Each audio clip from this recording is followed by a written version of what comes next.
Mga kamodlang treasure, sa video po natin ito ay ituturo ko sa inyo kung ang inyong hawak na relo ay gawa sa purong ginto o balot lamang ng makapal na ginto. May mga step po tayo natuturo.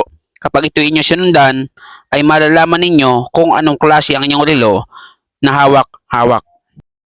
Napakahalaga po ng asido sapagkat ito ang pangunahing ginagamit para malaman mo kung ginto ang iyong relo. Una, papatakan mo ng asido ang relo na inaakala mong ginto. Kailangan kung ito ay ginto, wala pong reaksyon ang asido. Hindi ito masusunog or hindi ito magkukulay green. At walang reaksyon ang asido, ibig sabihin may ginto ang iyong relo. Ngunit unang step pa lamang yan upang malaman mo na ginto ang iyong relo. Ito pa po ang pangalawa na step para masigurado mo na ginto ang iyong relo. Iyan ang unang step. Pangalawa, ang iyong relo na ikinakala mong ginto ay ikukuskus mo ito sa bato. Kailangan, pagkuskus mo pa lang sa bato, kulay dilaw ang maiiwan sa bato sapagkat ang kulay ng ginto ay kulay dilaw.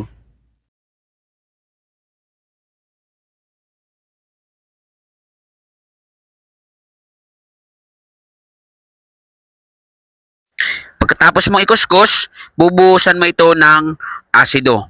Kapag yaan ay tunay na ginto, hindi yaan mabubura sa bato. Ngunit kapag yaan ay hindi ginto, mabubura yan sa bato. So malinaw nakita nyo na hindi nabura, kaya may ginto ang relo. Ngunit hindi pa ito ang kasiguraduhan kung purong ginto talaga ang iyong relo. May kasunod pa po itong step. Ang kasunod, dapat ay ikukuskus mo yung kanto na bahagi ng relo sa bato. Kukuskus mo ito ng madiin hanggat maaari ay 10 beses mong ikukuskus sa bato upang sa gayon ay lumabas ang tunay na nasa loob ng relo kung ito ba ay purong ginto o balot lamang sa ginto.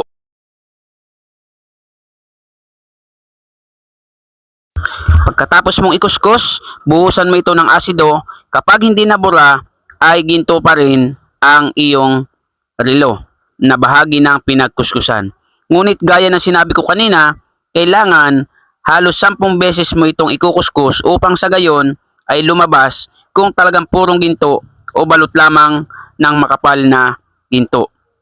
Ngunit sa iyong pagkuskus ng maraming beses hanggang 10 kung kinakailangan, ay huwag mong babaguhin ang pwesto ng relo na kung saan ito ay kinuskus mo sa bato. Yung kanto na yung pinagkuskusan ng una, doon mo pa rin siya ikukuskus ng madiin at hanggat maaari ay 10 beses. Ito ay pang 3 beses na natin kinuskus sa kanto ng relo na may isang bahagi. At nakita nyo, konting-konti na lang ang natira na ginto sa bato. Ibig sabihin, nauubos na ang ginto sa kanyang relo. At lumilinaw na ang sitwasyon na nagpapahiwatig na hindi purong ginto ang iyong relo. Ngunit bigyan pa natin ng isa pang kuskus para malaman natin kung ito ba talaga ay gawa sa purong ginto o balot sa makapal na ginto. At iyan nga, nasa ika-4 na beses na ng ating pagkuskus sa kanto ng relo na may isa lamang posisyon. At ngayon malalaman natin kung ito talaga ay purong ginto pa o balot lamang ng makapal na ginto. Buhusan natin ng asido. Tignan natin ang reaksyon. So malinaw mga kamodlang treasures, sa pang-4 pa lamang na kuskus sa bato ay wala na pong natirang ginto. Ibig sabihin, balot lamang ng makapal na ginto at hindi kakapalan na ginto ang nakabalot sa relong ito. Huwag mo nang paabutin ng 10 beses ang kuskus sapagkat 4 pa lamang ay lumabas na ang katotohanan na ito ay balot lamang ng ginto. Ganun lamang kasimple mga kamodlang treasures. Kung nagustuhan nyo ang ating channel at bago ka pa lang, pakisubscribe nyo po ang ating channel, paki-like and share, paki-hit ang notification bell upang lagi kayong update sa ating mga bagong videos. At kung may katanungan, meron po tayong FB page More Than Treasure. See you in our next video. God bless po. Lamang ang may alam.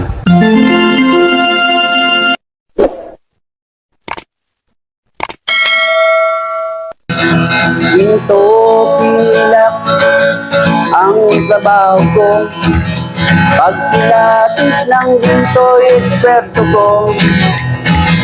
Kung sa mga kabisado ko, alam ko ang peke at totoo. Ako ay isang asayang ng ginto. Alam ko ang tunay at totoo.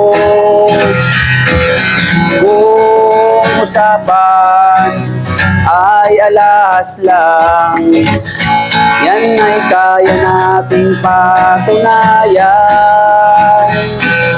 Ako ay alahero at asayer ng ginto. Alam ko ang tunay at totoo. Walang maitatago kung usapan ay ginto, pagkat ang alahero'y eksperto sa ginto. Mayroon ngayong bagong pauso, mahal daw ang bariyang 10 piso. 2001. Ang iba naman ay 5 piso. Ang iba ay 20 peso, lagpas kwelyo. Kung sila'y inyong tawagan,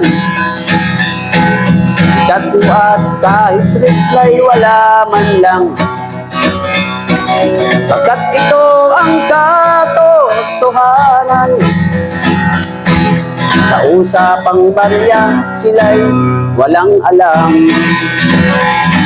Ginto pilak ang trabaho ko, pagpilatis ng ginto'y eksperto ko. At kung sa mga tatak ay kabisado ko, alam ko ang peke at totoo. Ako ay isang asayer ng ginto. Alam ko ang tunay at totoo. Walang maitatago kung usapan ay ginto, pagkat ang alahero'y eksperto sa ginto. May mga taong akala mo ay may alam, sa pagkilatis ng ginto ay nakikialam, ngunit ang kanilang ginagawang paraan ay napakalayo na sa katotohanan. Ginto pilak ang trabaho ko, pagpilatis ng ginto'y eksperto ko. Kung sa mga katak ay kabisado ko, alam ko ang peke at totoo. Ako ay isang asayer ng ginto. Alam ko ang tunay at totoo. Kung usapan ay alahas lang, yan ay kaya nating patunayan. Ako ay alahero at asayer ng ginto. Alam ko ang tunay at totoo. Walang maitatago kung usapan ay ginto, pagkat ang alahero'y eksperto sa ginto. Ginto pilak ang trabaho ko, pagpilatis ng ginto'y eksperto ko. Kung sa mga tatak ay kabisado ko, alam ko ang peke at totoo. Ako ay isang asayer ng ginto. Alam ko ang tunay at totoo. Walang maitatago kung usapan ay ginto, pagkat ang alahero'y eksperto sa ginto. Pagkat ang alahero'y eksperto sa ginto.